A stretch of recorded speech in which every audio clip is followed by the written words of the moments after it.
Hey guys, I'm here with Gina Grad. We are back at Roseanne's kitchen table. We moved the table and we have a whole new thing going on behind us. I like it better. All right, so I want to talk about the interview. I don't know if you guys have heard about this. Do you think they've possibly heard about this? The big Sony hack and then the threat of some sort of 9/11 terror situation. Then Sony got rid. They said, we're not going to show the interview.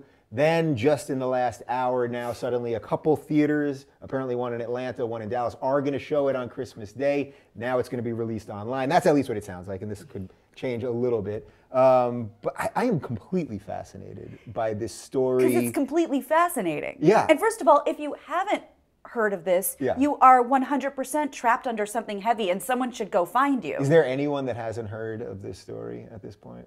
Probably not. You probably have to have heard it. So the real, to me, what I think was really fascinating about it is the dangerous part of this is that we decided to limit our freedom of expression as Americans, or at least Sony decided to, just because of the threat of terrorism. Now, obviously, they had some seriously messed up shit in those emails. Yes. Like, there definitely could have been... Oh, they were career-ending. They were career-ending stuff. There was stuff about, salaries that were paid out. It sounds like there was some racial stuff. Which celebrity's a spoiled brat, which one you never want to work with.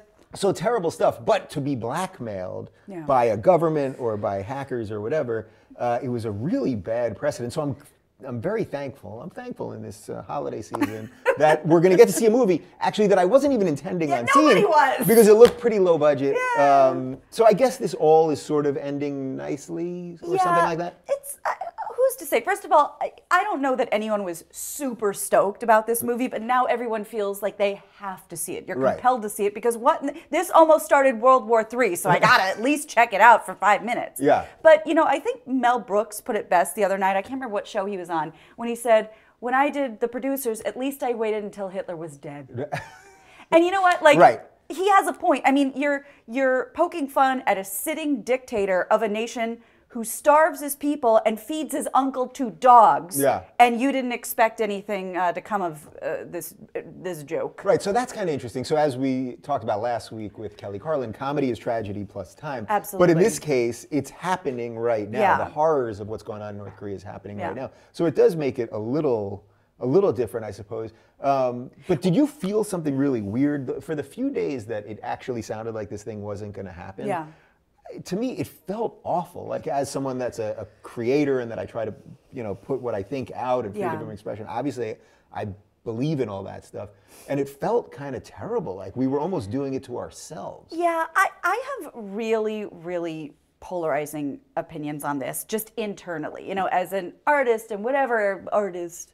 I don't know. Paint me something, lady. Go. Yeah, I got nothing. Yeah. But I do sweet paint by numbers because Bob Ross used to have a line. Yeah. Anyway, I feel like we're being stifled and this is insane. And what are we doing? Kowtowing to this? What are we doing? And then I was like, pull it back. Let's get out of our own way. Let's get our egos out of our own way and look at the bigger picture. And that's when I thought, this is a nation that we are. Thank God, we're free to do, pretty much whatever we want. We could say what we want without a certain amount of persecution. Yeah, they're watching us all the time. But, Hi, Big Brother. And, and whatever. But also, we are poking a bear that does not care about human life. So it's all fun and games to us because we've never known anything else. But this is very, very real to other people in other parts of the world. And I don't know if it's good, bad, right, or wrong. I'm just sick of everyone acting surprised. Yeah, there's a lot to it, because I was also thinking, like, if this had come from something internal, like let's say it was the Tea Party, I'm just picking a group, I think our internal dialogue would have been very different. People would have been relentlessly attacking the Tea Party, justly. Any group, I'm just picking the Tea Party, but any group that threatened terrorism to get some creative thing off. So that's what I was so disturbed by, is that the slope that this would have led us down. So thankfully, and it sounds like America's doing a little something because North Korea doesn't have internet at the moment. Not that they did. Yeah, they said at most 2,000 or 3,000 people in the country had access to internet. So is that right? Wow. Yeah, 2,000 or 3,000 people can't play Candy Crush with their friends. Yeah. Okay. There you go. But also, President Obama is a really, really big fan of both of these actors. As he said in the press conference, he said, I love Seth Rogen and I love James Flacco. Yeah. So clearly he's going to go to bat for them either way because they go way back. Absolutely. If you're not exactly sure why that's funny, you can probably Google it. Anyway, what do you guys think about this? Is our freedom of expression kind of on the ropes? Did we make a little comeback here by getting this movie out? Are you even going to go see about it? And did you care about it before any of this happened? Well, let us know in the comments right down below.